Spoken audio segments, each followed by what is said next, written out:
Cheers everybody, it's me, Listles, and welcome back to List Week. Today's list is a list for everybody. Hopefully it'll help you out. Experience, a pretty big part of Minecraft. It's pretty useful for doing a lot of different things like enchanting, repairing tools. In today's list, we'll be running through 5 great experience farms for every single survival world. You know how it goes around here. Destroy like December, don't you forget. Down in the comments, drop your go-to XP farm, and enjoy the list.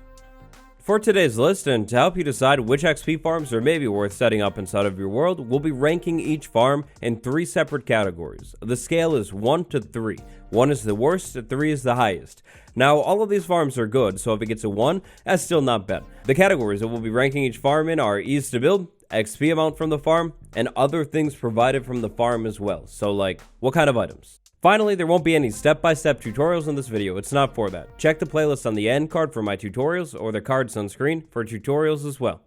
The first great XP farm. It's simple, but honestly, there is no way at all that I couldn't include these farms on the list because they're so good. Early game, these are like basically a clutch, a must-have for sure. The first XP farm could actually be a couple different types of experience farms. My favorite is the skeleton one, but it could also be a zombie one or a spider one. The big thing here is the experience comes from mobs that come from spawners. Spawner XP farms are great farms to have set up in every single survival world. Late game, the items are great. Early game, the experience. 100% the experience is where it's at. Set one of these things up, and you're off to a great start. Generally speaking, these spawner XP farms are pretty easy to set up too. When I set up my spawner XP farms, I like to have a mob elevator, so I raise the mobs up, drop them down, and then I can take them out with my fist. You don't have to do that. You can make things even easier by literally just setting up water currents, running the mobs over to one side of the room, and then dropping them into an area where you can take them out. It's going to take more durability on your weapon that you're using, but it's insanely easy to do. Care about the aesthetics of the farm? Don't care about the aesthetics of the farm. That's another thing that makes this so nice. You could spend time and make these things look really good, maybe add a window to the room, or you could just set them up with the blocks that are there, and it'll work just the same, no matter what. Now, like I mentioned, there are a couple different versions of this farm that you could go for. You could go for a farm setup based around a skeleton spawner, which is great. That's going to get you arrows, bones, and bows. Amazing. But don't worry, if you can't find a skeleton spawner, that's fine. You could also set one of these things up using a spider spawner or a cave spider spawner. If you go that route, you'll get experience as well as string and spider eye. Your other option is a zombie spawner. Zombie spawners are pretty good too. Zombies will spawn from these things, which means you can get all of the zombie drops. Rarely from a zombie XP farm, you'll be able to get things like iron ingots and carrots, which are nice. All the time, rotten flesh. When it comes to building this farm, pretty simple. If you put like no effort in, it's a 3. Even if you put a little bit of effort in and add an elevator, I would still say it's a 3. These farms are insanely easy to set up, as long as you're safe. The XP that you'll get from this farm is like a 2. It's not the worst thing in the world, but it's definitely not the best thing either. When it comes to getting experience, these things are way more useful early game than they are late game. Our third score for this farm, the other things that you get from it, this is going to be a 3 as well. If you set this thing up with a skeleton farm, that's free bones for bone meal. That's insanely useful. If you do a spider farm, spider eyes for potions. If you brew a lot of potions, potentially nice. Zombie farm, the loads of rotten flesh. I mean, sure, not very useful on their own, but if you have a cleric villager, you could sell these things to that villager for even more experience and emeralds too. Spawner XP farms are great things to have in every single world, especially if you're early game. The next spawner farm that we'll be taking a look at is a nether-based farm. You can only set this thing up inside of the nether. If you get unlucky with your nether, you might have to build this farm hundreds and hundreds of blocks away from your nether hub, but it's worth it. When it comes to great experience farms for your world, this one is good, like really good. Honestly, a million times better than the first one, and the first one is already pretty good. However, it's dangerous, like really dangerous to set up. Farm number 2, Blaze Spawner XP Farm. So it's a Blaze Spawner farm. First, you're going to have to find a nether fortress, then you're going to have to set this thing up. If you're unlucky, like I was inside of this world, then you end up doing your build over a lava ocean. You know, only like basically the most stressful thing to do in the entire game. Setting this thing up, this farm is also going to require a lot of redstone, a lot of building blocks, a lot of sticky pistons, and a lot of work. It's a way more difficult farm to set up for sure, so this one gets a 1 out of 3 when it comes to setting it up. However, when it comes to experience, easy. 3 out of 3. Set this thing up, and to be honest, it's going to be pretty difficult to be disappointed by the amount of experience that comes from this thing. Blaze spawner XP farms, Blaze in general, they drop so much XP when you take them out, so a 3 right there.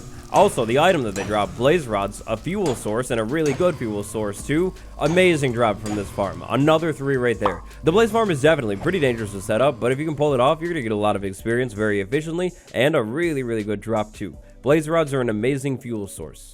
This video isn't really for tutorials, but if you like the looks of this build, on screen is a card to the episode of my last survival series where I set this thing up. I love this farm. Essentially, any spawner that's in the game can be used to set up a pretty decent XP farm, even if the mob that comes from that spawner doesn't drop a lot of experience. However, they're not the only types of experience farms in your world. Maybe you don't have spawners, you just get rid of them all, you don't like them. Well, another option would be some kind of villager trading XP farm. For this one, we're going to go with a sweet berry XP farm. This one's going to require a little bit of work to set up, but once you get this thing set up, you can get a lot of experience from this thing, and you can easily get loads and loads of emeralds too. To start the setup of your sweet berry XP farm, first you're going to need sweet berries, because, sweet berry XP farm. So go out into your world and find sweet berries. After you've found them, bring them back to your base and plant them. And then plant them, and plant them, and plant them. The more the better for sure. I have no clue. I don't remember how many sweet berries I planted here, but I planted a lot. Now, honestly, if you're going for experience from this farm, I would say don't really worry about aesthetics. Just go for large amounts of sweet berries planted. It will make your life a whole lot easier to plant these things in rows, kind of like I did here. And it's also going to make your life easier if you plant the sweet berries one block up, or you put something above the sweet berry plant so you don't end up falling into the sweet berries. If you fall into the sweet berries, you're going to take damage. It's going to kill a lot of time. You want to be efficient with this stuff. I recommend planting a couple bushes and then letting them grow. Sweet berry bushes grow pretty quick. Harvest the bushes, replant everything, 100% of the profits. In the meantime, you're going to work on getting a butcher villager. That's going to be a smoker workstation and a villager. Then you're going to want to try and level this villager up. To level it up fast, I highly recommend this trade right here. That's pretty good. Maybe this trade right here. Maybe this trade right here. Just some kind of animal farm. Level the villager all the way up to the max level, and then you're going to get this trade right here. You could, if you want to, discount this villager with a zombie. Convert the villager into a zombie villager, cure it a couple times, and the price will get even cheaper. With this villager, I think I maybe did it once, if even, like only one time. I think you could definitely get this trade even cheaper than this right here. The cheaper, the better here, for sure. After you trade with a villager enough times in a day, it's actually going to lock its trades. It won't trade with you anymore. That could be a small problem for this farm if you need a lot of experience fast. To get around that, I recommend getting more of these villagers. Like, just get a bunch of them. 5, 10, 20, I don't know. Go crazy. The more villagers you have, the less locking that's going to happen. Sell some sweet berries to the villager. Then go over to your sweet berry farm and harvest the other plants. Plant some of them, maybe go back over to the villager. Sell even more if you can. Repeat that process until you have an unprecedented amount of sweet berries and maybe a couple villagers too. It's going to be a lot of experience, but also potentially a fair amount of work. But keep in mind that you can actually automate sweet berry farms with foxes too, which is pretty nice.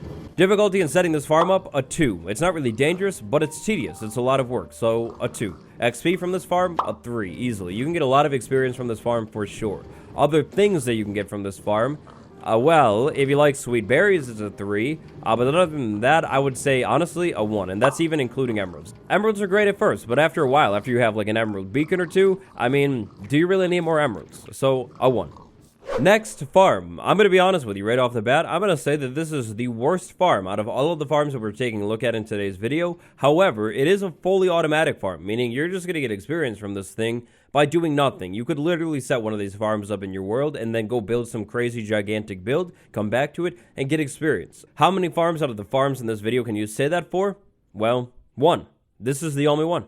Plant-powered experience farms. So I set up a small mock-up version of this farm right here. I don't have a tutorial for it, so I'll just move around it. You can take a look at it. We have some smokers down there, minecarts with the hoppers in them.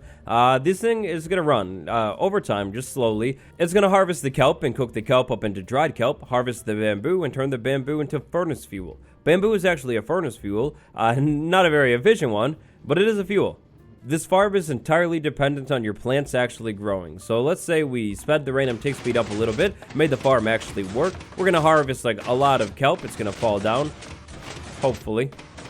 Correction, do not build the farm. How I showed it to you just a second ago. It won't work at all. Just tested it. This is a better version of the farm. Could definitely be improved a little bit, as you can see up top. It's just something I threw together really quick. But here we have a kelp farm and a bamboo farm. These things are hooked up to an automatic smelter down there, and they're going to give me experience for free. So yeah, funny thing about this farm, you might say it's working very quickly right now, at least on the front. Yeah, that's because it definitely is. I sped the random tick speed game rule up. Not realistic in survival at all. In survival, we're looking at something like this, so pretty slow. However, over here, I have a lever behind the hopper, so I locked the hopper. If I take this out right here, experience for free, because things have been smelting up inside of this thing. That's going to be the same over here. If I just go ahead and lock this thing and then give it a little bit of time, I'll be able to pull a piece of dried kelp outside of this thing, and everything that was smelted up inside of there before, so like all of this dried kelp, actually counts to the experience amount. The experience is basically stored inside of this workstation right here until I take something out. I mean, it's kind of cool. It's not going to be a lot of experience, but it is automatic. Imagine setting this thing up on a larger scale. So you make this like really, really big. Tons and tons of bamboo, tons and tons of kelp, or even cactus if you wanted to. Then you're going to get, you're going to get a little bit more experience. I mean, I gotta be honest, I don't really like these farms. I've never set one of these up in survival. I feel like there are way better ways to get experience out there, which is definitely true. However, they are an option, and a lot of people do actually like them. So the rankings for this farm, 2. They're pretty easy to build. If you build them a little bit bigger, it might be more tricky, but they're pretty easy to build. The amount of XP coming from this farm, honestly, probably a 1, maybe a 2 if you build it big enough.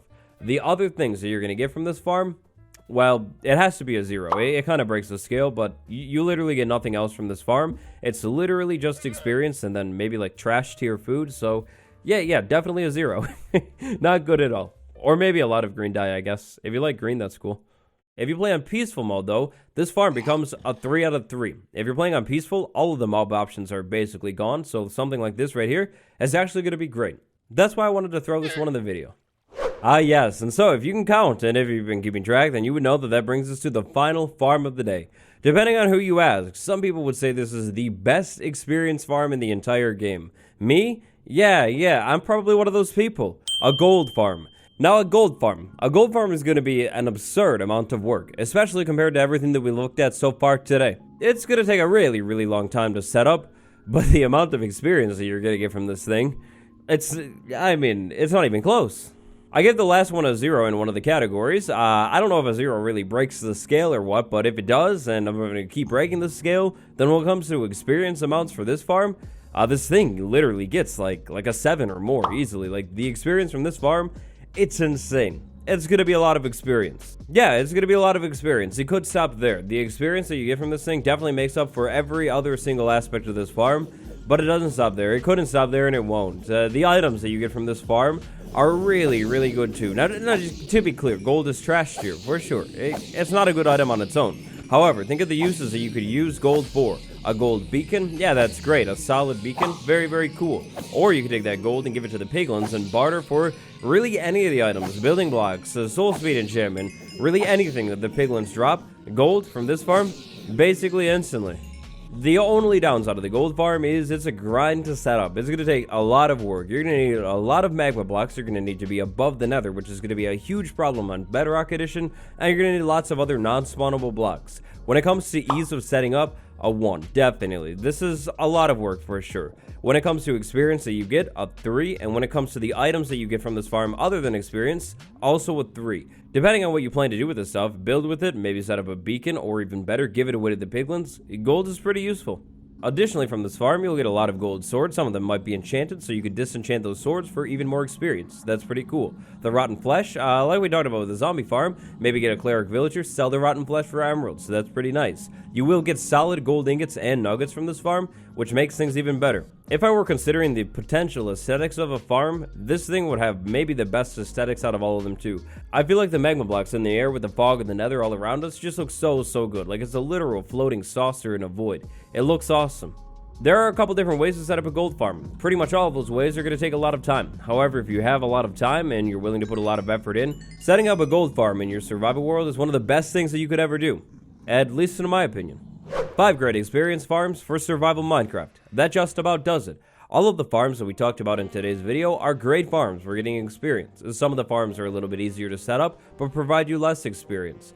Other farms, like that gold farm we just checked out, huge grind, it's going to take a long time, but it's definitely worth it. What's your go-to source of XP? Drop it down in the comments.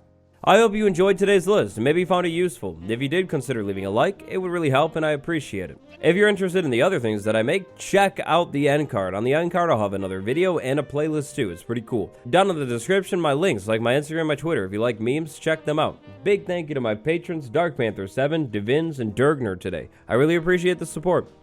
Thanks again for watching. Go have a good day. I'll see you tomorrow. Goodbye, everyone.